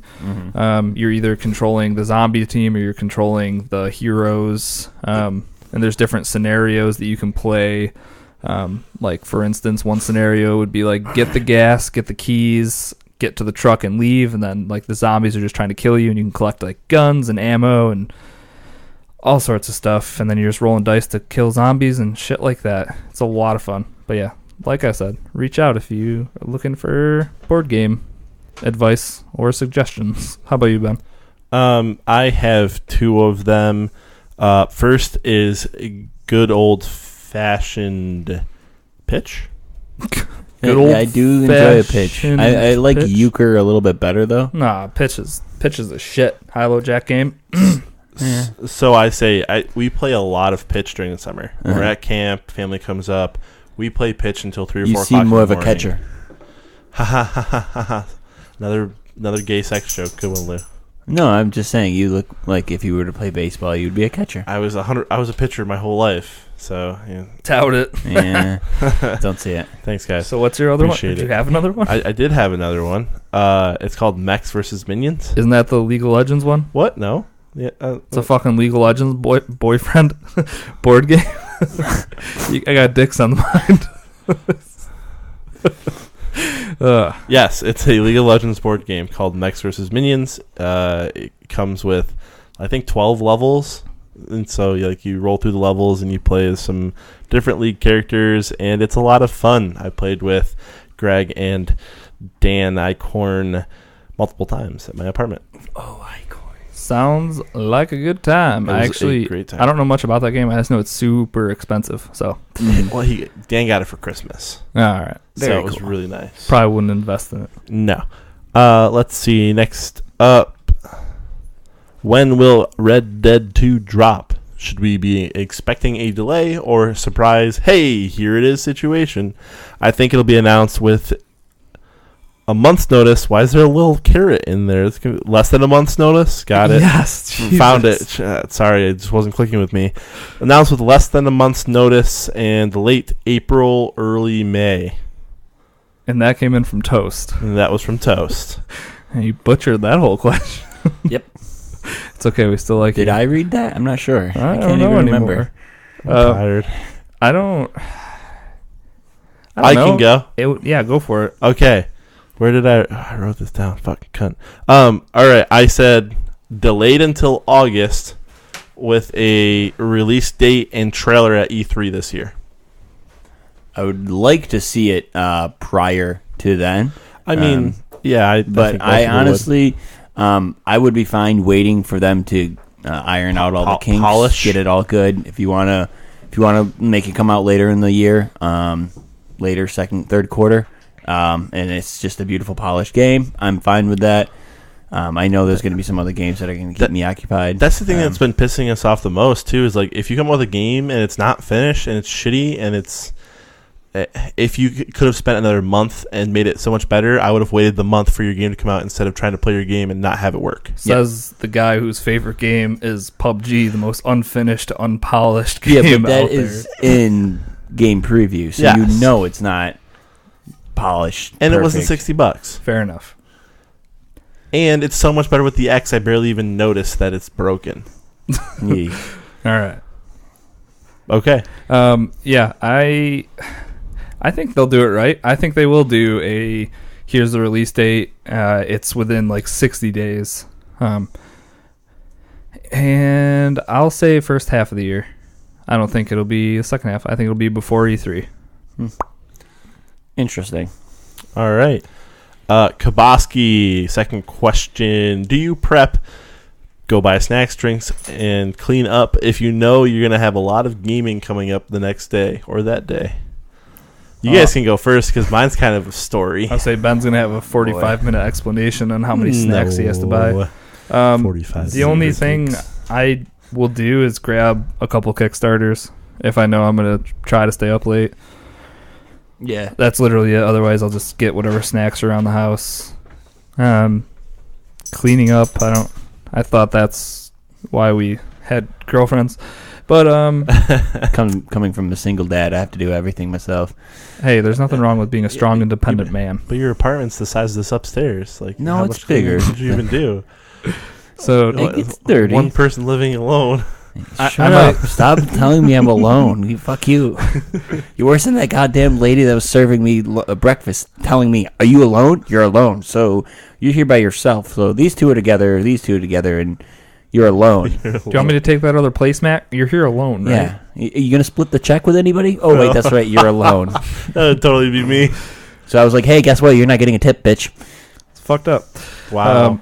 So if anything, I go caffeine hunting before I know I'm going to play a lot of games, but that's about it. How about you, Lou? Make a pot of coffee, maybe. Do that. I usually just run because like Ben says, my kitchen is like really close to my gaming area. Your kitchen is the farthest away from your gaming area. You just have a tiny little apartment. It's still pretty close. Even when I lived here, I only lived right outside the kitchen. So that's true. It was all pretty close. We to could hear you making your food in the kitchen from your microphone. I mean, it was probably because I'd always just bring my controller with me. That's also true. But I mean, I generally don't prepare. I mean, every now and then I'll bring like maybe a few bottles of water with me. Some snackies? But it depends on what game I'm playing too. Yeah. So I mean, that's what I usually do too. Usually it's a couple of Kickstarters, Red Bulls, Monsters, G Fuel, coffee, something to keep me awake. I don't typically take too many snacks in with me. But it's funny that this question came up now because I actually just had a change of heart this past weekend. I was listening to a stream, and the streamer was talking about how when he was younger, he used to just get like 3 or 4 bags of chips and a 2-liter of soda, and he'd sit down and play WoW for hours throughout a weekend. And I was like, you know what? I haven't ate a ton of junk food and just played a bunch of video games like for a really long time. So I was babysitting Risky's dogs this weekend, and after I came and visited at like noon on Saturday, I headed over to Wegmans, and I got myself some snacks. Now, here's the list, folks. So I got a box of Cosmic Brownies. I got a box of Zebra Cakes. I got a family-sized bag of the Frito Scoops. And I got 2 of the little canisters of like the mild cheddar cheese that comes with the Fritos, so I could dip the Frito Scoops in the cheese. I got two 2-liter bottles of Mountain Dew, like 2 liters, that's so 4 total liters. And I ended up getting scoops, like Tostito scoops, and then shredded cheese to make nachos. So now, listener, I'm sure you're wondering, Ben, is there any way that you ate all of that food in a 14-hour time span? Yes, there is, because when I got home, it was 2 p.m. Because he weighs 22 on Saturday. stones. 22.5 stone. You probably weigh 23 now. Probably pretty close. Yes, I got home at 2 p.m. I started snacking. At 6, I had to go back out and check the dogs. Ended up getting 2 burrito bowls from Chipotle. Ate one of those for dinner. So that's added into the list there as well. And then I finished all of the snacks except for the nachos. I had like one thing of nachos, and I didn't finish all the shredded cheese. No, is this on a regular basis? No, this is like a one-time thing. I haven't had snack food in like a really long time. So I was going to say, you would be broke if you did this every No, 100%. weekend. Usually I just eat meals and stuff if I'm gaming, like during meals. You drink 2 energy drinks and 2 breakfast sandwiches every morning for breakfast. That's not every morning. It's a majority of the mornings. No. Usually I have a lean shake, and I try to do it like once or twice a week. Lean shake. I had a lean shake this morning, so I had to go to lunch at 11:30.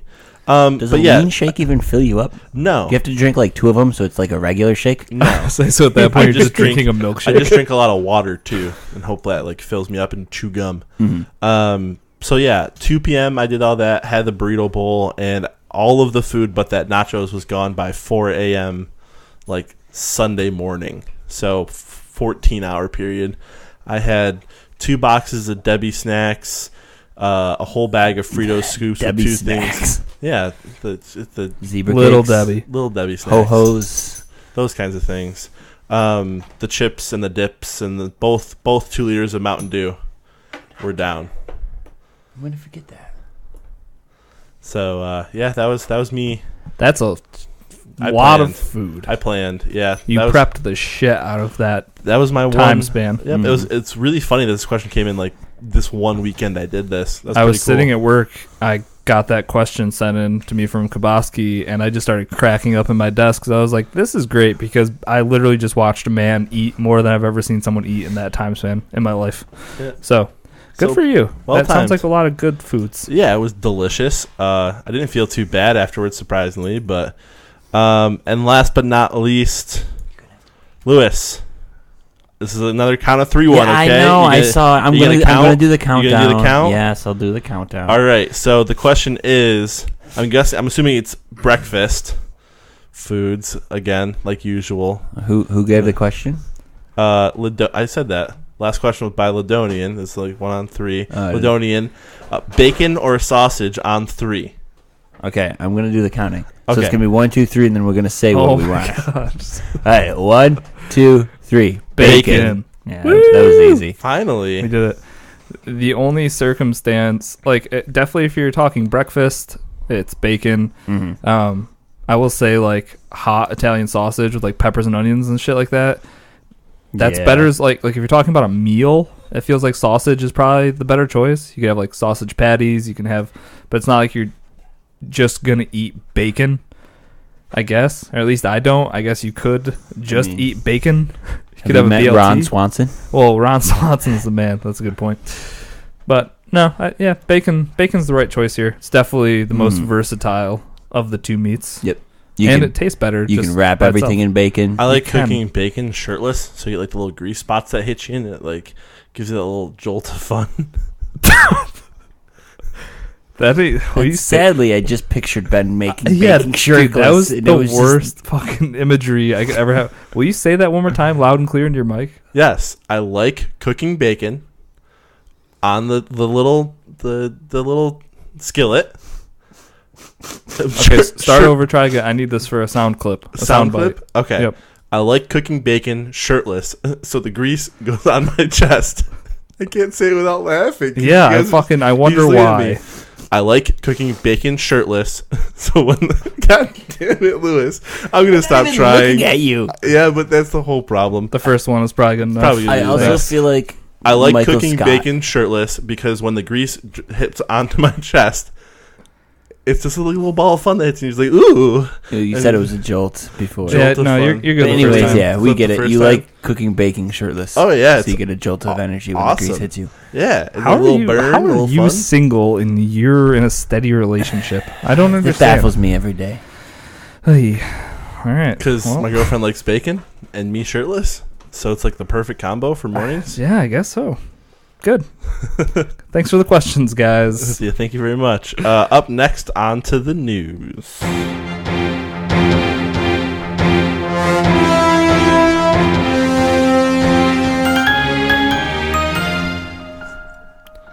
Alrighty then. First up, Nintendo Cardboard?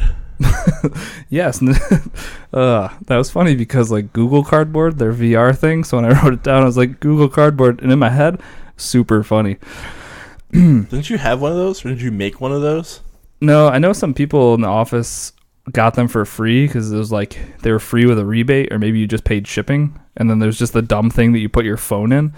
Well, if you really enjoyed putting your phone into a dumb cardboard thing, you're gonna love putting your Switch into more dumb cardboard things. Some of them do kind of look a little interesting. I'm not going to lie, though. No, they definitely do. So the Nintendo Labo is what it's called.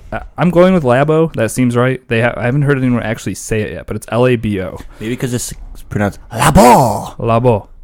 Labo. I was going for Asian, but it came out French. Oh, my bad. Yeah, so the Labo. Essentially what this is, you're going to order this kit, and it's going to have just different sections of cardboard cutouts, and you're going to pop them out like you would with like a board game pieces, I guess. You're going to cut out these cardboard segments to make different like toys and different housings for your Switch and your Joy-Cons, and they're calling them Toy-Cons. Clever. So the ones that they advertised for so far, there's one where it's a mixed bag, a toy kit. It's $70, and you're gonna get an RC car, a fishing rod, a house, a motorbike, and a piano. So that sounds weird. The piano, essentially what you're going to do is you're going to set the main part of your Switch in the front of the little piano that you've made out of cardboard. So like I said, you're making all this stuff out of cardboard and like rubber bands. So there's a big put it together element, like a construction element. It definitely seems like it's geared towards kids or people like maybe Lewis with the mind of a child, I guess. You know? I'll take it. So, like, with the RC cars, the controller, the Joy-Cons would go into the actual, like, car that you've made, and then you'd be controlling it with a steering wheel that you've made out of cardboard that the actual Switch is docked in. So it's like reverse, kind of. So you're playing with the Switch, and the Joy-Cons are what's actually moving. Yeah, so, like, inside of the Joy-Con, like, one of the Joy-Cons has a camera at the bottom of it. And then there's a motion detector into it. No, because both of those have those, but only one has the camera. Oh. So that camera that's at the bottom of the right Joy-Con can actually see things. For example, like with the piano, once you build it, the camera Joy-Con goes inside of it, and it can see which notes are being pressed down, and that's how it knows which ones to like fire off on the actual Switch. Are you sure both Joy-Cons have the motion tracker? Because when I play Zelda, I'll just use one. They have to. Because like, how do you play ARMS if only one of them has a motion control? True. So, yeah, they definitely both have accelerometers in them so that you can do that. But with, like, the camera, the accelerometers, and the actual, like, Switch screen, you can do all sorts of shit with this. The fishing one, it looked like your pond was on a Switch that was tilted up vertically. Mm-hmm. And then the Joy-Con sits in a cardboard fishing pole that you've made, and then you cast it with the Joy-Con. The other Joy-Con's the real. The other, it might have been. I'm pretty sure it was. Yeah, it's a 3-minute clip, and you can check that out on the YouTubes. But it's $70 though, and that's just for the one that had those few different ones. The motorbike was just, the screen was like the road, and then there was a Joy-Con in each handle of the cardboard thing, so you'd like rev it up just by turning the right Joy-Con that's inside of like cardboard housing. And then the screen was like the road you were navigating. Stuff that like seems super simple for us at least, but like give it to a young kid and they get to build a housing for like a motorcycle and then get to actually like play with what they've built. Seems pretty cool. The other one is a robot kit, and that's going to go for $80. This effectively turns you into just like a giant robot destructive monster is what it looks like. With this one, you actually have something connected to your head, a backpack, 2 like hand things, and there's also rubber bands, or maybe it's string, that's connected down to your feet as well. So between the Joy-Cons and the actual Switch, it's getting all of these different forms of like movement. It's like transforming you into like, I don't know, what was Pacific Rim? Was that the name of that movie? Where you became like the giant fighting robots? There's a second one coming out. You see the trailer? I have seen the trailer for that. Looks pretty good. Looks all right. So yeah, this pretty much turns you into that. But this one, like I said, is $80. So it's kind of expensive. So I mean, you're obviously paying for the software. Like you have to pay for the actual games, but they all seem super simple. But then the other thing is just cardboard. So I'm gonna go ahead and say if they sell a lot of these, they're gonna make a killing. Oh yeah. But I did see that all of the like cardboard cutouts have the outlines online, so you can print them out. And if you have your own cardboard, like it's cardboard, it's gonna get ruined, it's gonna get worn down. Maybe they have special cardboard. It's like water resistant. Like because if I use that cardboard, it's gonna be through exactly. So you'll have to borrow a lot of cardboard. I wonder if how large are these cardboard structures? I mean, it depends. I would say one's a backpack size. So the box that this comes in looks like it's probably the size of like your Xbox box, like the box that your Xbox came in, not the actual box. But so, am I gonna have the opportunity to like take the cutouts, like print out the cutouts, and then make like a life-size motorbike version out of cardboard, and then just plug my stuff in? I mean, through your own imagination, you could build it. They're not going to give you like plans for a full-size motorcycle. They're just going to give you plans for your handles and the actual like spot where your Switch is going to be sitting to be like so watched. That's all it is. Yeah, gotcha. It's all super simple. Like I said, definitely geared towards kids. But I can see a lot of different things coming from this, like a lot of different mini games and that kind of stuff. So, I mean, it's interesting to say the least. Definitely not geared for us. Definitely not geared for us.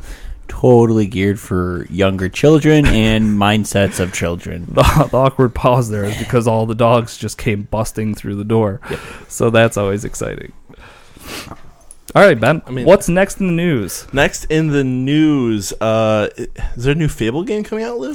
Yes, there is rumors and talks and speculations.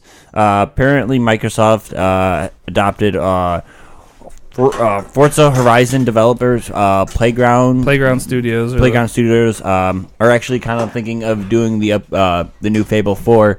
They want to have it looking kind of. They were talking like what is it? Horizon Zero Dawn, a massive multiplayer game. I mean, massively open world RPG, kind of like that.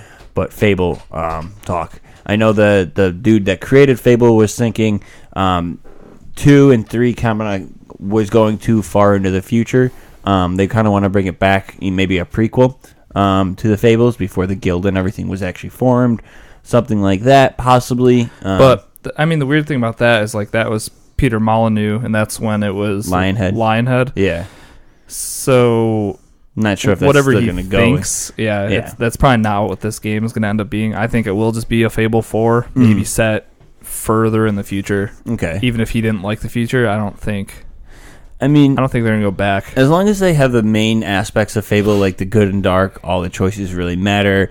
the more evil you are or more good you are, the township will notice that and everything. I love that aspects of games when your choices actually matter. And Paragon Renegade. Yeah, they have great effects in the games themselves.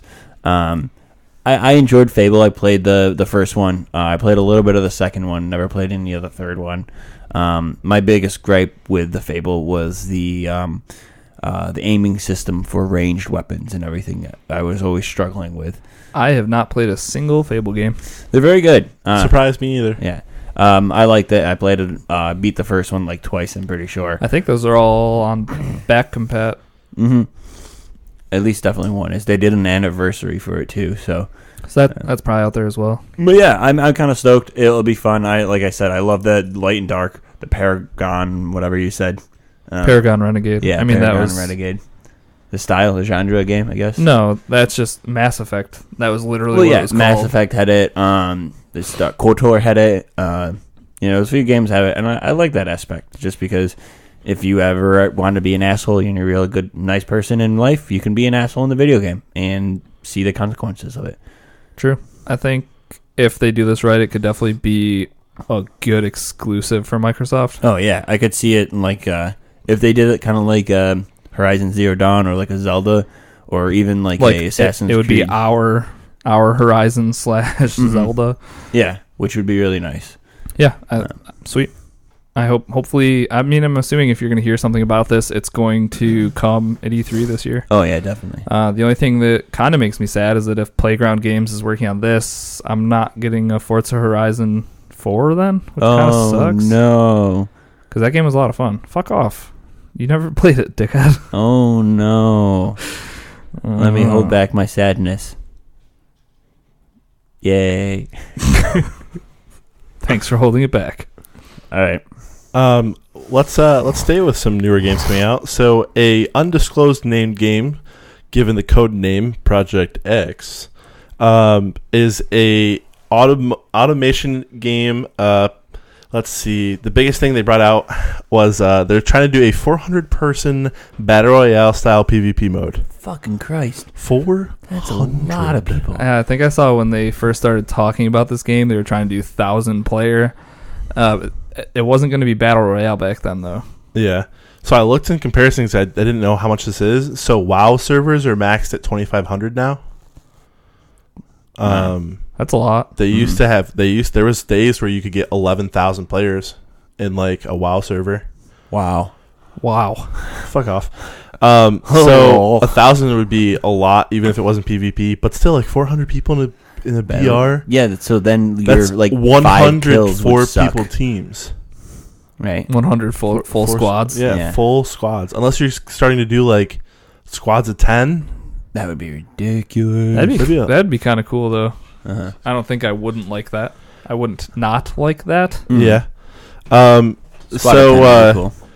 They're gonna have this powered by Improbable's Spatial OS, which gives the game enhanced level of simulations, meaning like you're gonna get tracks to follow, you're going to get wildlife running through, the wind's gonna blow through the trees. There's gonna be those aspects in the games, even like running water. And I know PUBG right now, the water kind of just looks it like moves a little bit, but it doesn't move or doesn't do too much there.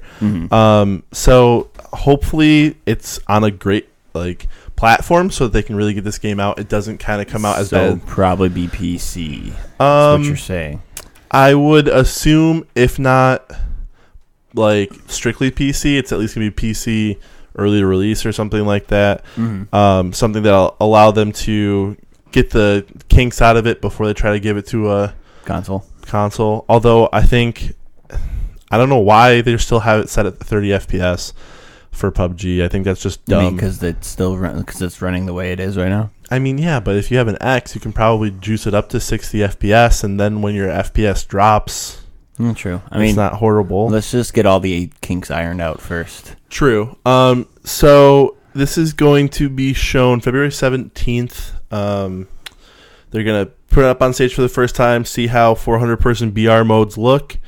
And just a simple basis, you're pretty much there. It's a futuristic island, so it's kind of like The Culling or kind of something like that, where it seems a little bit in the near future, but set where like a central capital runs everything, kind of like the Hunger Games style, where you have like a central capital and like the outskirts. And there's 4 factions, so you're gonna kind of get there. You're gonna be like the rebels. You're gonna cause a ton of ruckus, and you're gonna try and overthrow anybody. So that's the main basis of the game. Added in with a 400-person BR style PvP. So I think it's gonna be interesting to see February 17th what they actually give us and what we can get excited for. So yeah, that sounds good. That'd be fun. I'm digging these battle royale modes. I'm sure we'll get tired of them eventually. But for now, keep them coming. Maybe. Up those player counts. Cool. Yeah. Next, a little bit of sad news. CEO steps down, Zach? Yeah, Eric Hirschberg is the CEO of Activision. He's stepping down at the end of March. I think March 31st is the end of his contract with Activision. This is big for a dude in this position to be stepping down. The way they made it sound was that he chose to leave. His contract was up, and I think he's moving on. But you know how PR spins that kind of stuff. This could totally be them just getting rid of him after. I don't want to. That's the thing. Like Activision has Destiny 2, which was a big flop, but still made a fuck ton of money. And then you have Call of Duty, which this was one of the better ones in the last few years. They're the number 1 and number 2 top selling console games in 2017 as of this past December. So I don't know. They're openly looking for a new CEO for Activision right now. I'll do it. I was gonna say, you want to do it? I was gonna say I'll put my name in the ringer. This dude probably made a lot of money. I mean, look at Lewis. All you have to do is clean him up a little bit, and then you can tell him exactly what to say. He'll fuck it up anyways, and then he'll look dumb, and everyone else will look smart. That was rude. Hey, if I get to be the CEO, fuck it, I'll do it. Right? I'm the same way. Like, if you just want to tell me what to say in my ear, I'll say it all I want. As long as I'm making, I could be making like $200,000 a year. I'd be happy. And there's the guy making way more than that. So yeah. So he joined back in 2010. So he'd been there 8 years. But joined as the CEO in 2010. I'm not sure actually. Yeah. Yep. Serving 8 years as the CEO. Damn. Wow. So that's crazy. He was the president level. 8 years. So I wonder where he'll end up. Unless, like I said, if this was his choosing and he's leaving, he could just be going to a something beach else. On Barbados and That's just true. Barbados, I have man. enough fucking Don't money you that I know? can live out the rest of my days on the beach. Don't you know I'm stepping down from the CEO? He's Jamaican, even if he's just going to Barbados. He's definitely not Jamaican. I wonder what this makes me interested to see what route they're going to go next, though.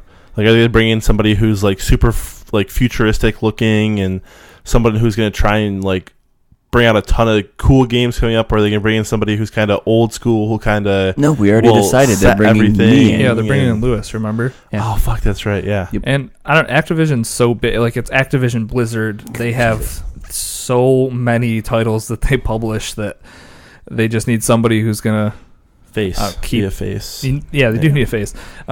This is part of they did release a whole statement on it, but the very end of this is as follows. It says, Eric leaves the company in a strong position for growth with the franchises, pipeline of future products, and leadership team all in a great place. We are grateful for Eric's strong leadership during his tenure. He is departing with our utmost respect and gratitude for his contributions to the company. It is a larger statement than that if you want to go check it out. But I mean, I could definitely see that being him too. Like, after so many years of shit, you kind of go out on an okay note with World of War. That's the thing, like, or World War II. Sorry, Call of Duty is the top grossing franchise 8 of the 9 last years. Like, damn. I think that is definitely day ones though. Like, I think if you hadn't been coming out with Call of Duties and like you newly released a Call of Duty, it would have been okay. But I think that you have a lot of people who just, I mean, we bought Call of Duty because it was Call of Duty, but how much do we play Call of Duty anymore? So like, I played 36 hours of it. Tyler told me that the other day. I have like 7 days in PUBG, and that's been out way longer than that. Way less longer. I think the most interesting part of this for me is who's going to step in at that role. It'll probably be somebody none of us have heard of, or it'll be some, I don't know, somebody. But I just felt like that was a big departure from Activision, because Activision's fucking huge, and CEOs leaving companies. Billy Fusillo huge. Are usually a bad thing, but this seems like it might have been Eric's prerogative. Might have been his choice. All right. Next up, Lewis. New Alien game? Yep. So 20th Century Fox video game arm Fox Next Games announced that it has acquired Bay Area video game developer Cold Iron Studio. And these two companies are actually going to work together and create a new shooter set in the Alien universe, which is pretty cool. What website are you giving credit to for reading that directly from the page? It was pretty good for reading for me. US Gamer. Thank you, US Gamer. I wasn't gonna try to read it, but then I started reading fine, so I just kept going. But yeah, these guys from Cold Iron Studios worked on Metroid Prime 3, also BioShock Infinity, and City of Heroes. I know I never played the last Alien game, but I know that was really good. It was supposed to be a really scary game. Alien Isolation. I bought Alien Isolation. I haven't played it. I heard it's scary as fuck. Yeah. And then the last 10 hours of it kind of dragged. But I think what you get from the beginning of that game is pretty alright. It should be scary because that's how those aliens are scary. They're scary motherfuckers. I'm looking forward to it as long as it's not terrible and you can actually kill some aliens, and you play maybe as Ridley Scott and you blow, maybe not Ridley Scott in general because he's the director of the movies, but you play as Ripley, the girl, the lady, or someone along those lines, and kill a lot of aliens, and maybe a survival type game to it too, where you have to eat. Maybe I don't know how they're going to do it, but I'm assuming it's going to be more cooperative, shoot 'em up type deal, kind of like maybe a Titan Falls or something like that, minus the. I don't know what I'm saying. I'm just speculating. Words are fun to say. Verbal diarrhea all over your face. Shit out of my mouth. But yeah, it's cool. I like scary games. I love the movie Aliens. Actually, the last Alien movies, I went to the movie theater on my birthday alone to see it, and it was awesome. See, we didn't even bring up you being alone that time. I know. That was all you. I'm just showing you how much I enjoyed Aliens. That I'd even go to the movies. I actually didn't see Covenant. It was good. Me neither. I liked it. Huh, might have to peek it when it comes out. But, if you like video games and you like Alien, you should probably check out that Isolation game because, that's usually on sale for, $10. So. And they've been doing decently good work making movie video games. Decently good work? Decently good work. All right. Yeah. Perfect. They're not making flops as video games anymore. Awesome. Flop movie video games. Flop movie. Movie. Flop. And to round off the night, it sounds like Steam is going to have a contender coming up here soon. So, Robot Cash is going to be a new digital sales for PC games. And it sounds like they're going to actually start off by having you be able to resell your used video games, your digital ones, which is unparamounted at this point. Nobody lets you resell used video games, especially digital. Even if you try to trade them in at GameStop, that shit is $1.07. So it's really interesting to see this. The difference between Robot Cash and most of the other PC game, storefronts is the amount of money that everyone still makes off of the games they sell. So devs make 95% of the sale price of a game sold on Robot Cash. I bet you that last 5% goes to Robot Cash. I bet you it does too. But to compare, devs make 70% of sale price on Steam. Just when they're just selling the game, yep. Right off the bat. Yep. Well, so my question is this a used game marketplace and that's it? Or no, you can buy everything? Yep. Okay. So you can buy new games, you can resell your used games, you can trade games, all this kind of stuff. It's going to be this new online storefront that's going to try and... How do you give back your digital copy of a game? So I don't know how they're going to do it. Uh-huh. It's something to do with it's like a chain-based website. So they instead of real not real money, but instead, so when you go to resell a game, so the devs still make 70% of that resale value when the game is resold, but the player who's actually selling that game doesn't get like money back. He gets what's called iron, which is going to be the new cryptocurrency strictly based. So you're saying I should invest in iron? I don't crypto think cash. you can. I don't think it's. Damn it. I don't think it's that type of cryptocurrency. And it's not something that's gonna have a value that's gonna fluctuate. No. Okay. Like 3 iron is gonna be 3 iron. It still will. As you put money into Robo Cash, the more real money put into Robo Cash, the more iron that's created is going to fluctuate the price of iron. Correct?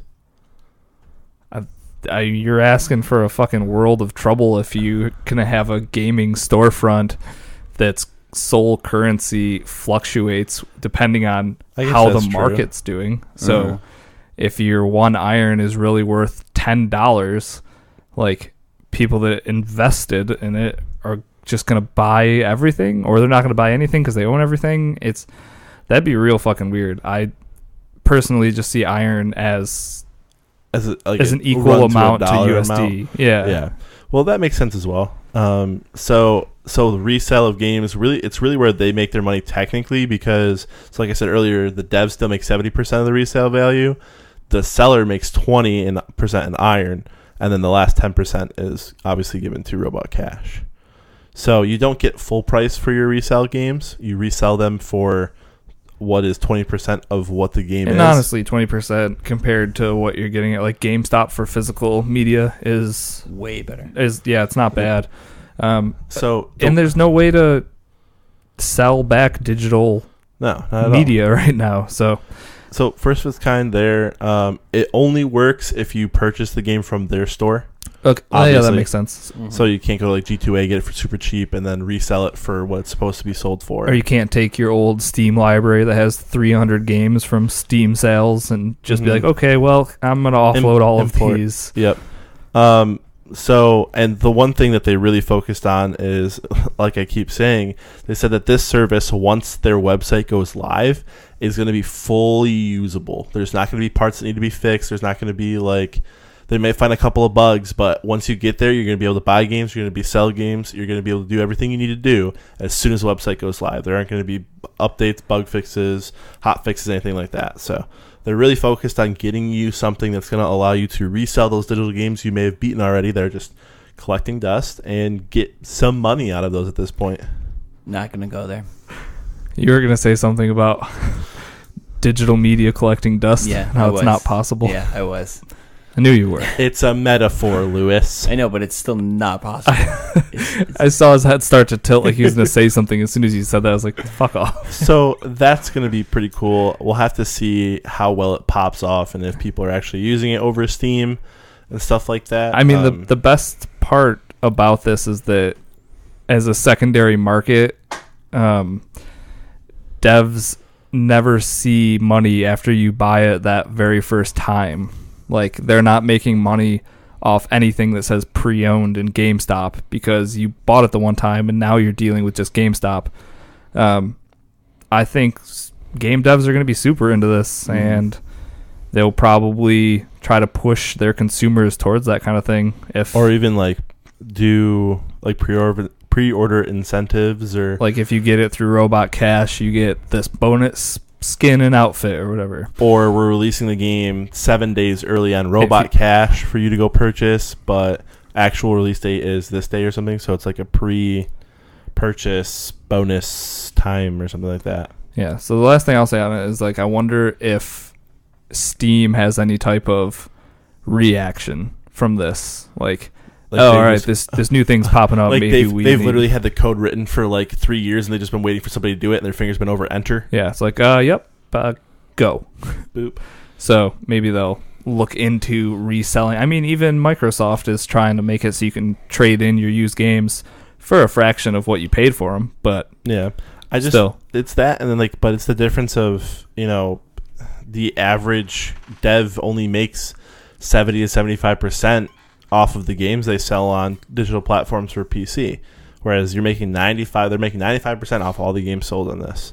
So I think that's a selling point as well that Steam might have to match if they want to keep up, or they're just going to use the fact that they're Steam. And so they make 95% on the original sale. 95% original sale. Then they make 70 on the back end. On the back end sale. Cool. Good. Nice. So and then that's 5 and 10% just for Robo Cash. So hopefully, like, they do well enough to keep that up, because that sounds like they're trying to help everyone out. It sounds awesome. So I like it. Crossed. Because you play so many PC games. Either of you? It's strictly PC. No, I like it because I support game devs in any way that you can get those also poor people more money in their pocket. It's good. If this works, it could be adopted in other markets too, though. True. Yeah. If I can get 20% back on all the fucking digital games on my Xbox I'm not playing, I'd be pretty excited and probably have a lot more money than I do right now. Get the 20% off of all those free games you got too. Exactly. Well, that probably wouldn't work. Yeah, I was gonna say, kind of fucked up. How does that gonna work? Everything that was possibly Game with Gold, they won't give you any money for. Yeah, I would assume so. But yeah, so that's gonna do it for our news tonight. What will you guys be playing this week, and where can we find you, Lewis? Well, you can find me at Waterloo on Xbox and Mixer. You can find me on Waterloo on the PS4 network, PS Plus network. If you want to find me on Twitter, _Waterloo, I think. But don't worry about that. I'll probably be playing some Darkest Dungeon, some Zelda, some PUBG, the beta for Sea of Thieves. I have Thursday off, so I can see my day being spent up playing that. And not sure what else, looking for something to tickle my fancy. Gotcha. Zach? You can find me at Risky the Kid everywhere. Darkest Dungeon for sure. I want to figure that out. Probably restart it a few times. You might have to delete some files. Might have to delete a bunch of shit. Definitely be hitting up that Sea of Thieves beta, hopefully with a bunch of you all.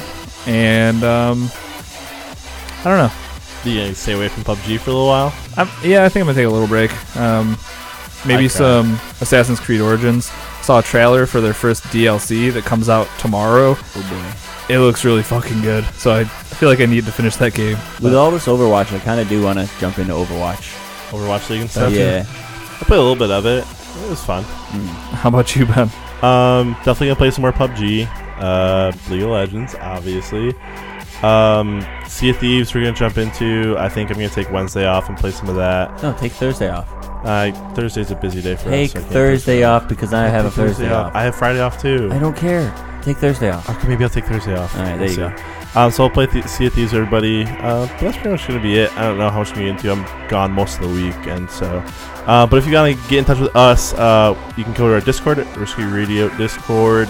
You can send a link in the show notes. officialwhiskeyradio@gmail.com. Email us, send us questions, anything you guys want, or at _Risky on Twitter. But that's going to do it for us tonight here at Risky Radio. Thank you for joining us. We had a good time, and we hope you did too. But we'll be back next week for a brand new episode. So until then, we'll catch you later. Later, guys. Do svidaniya.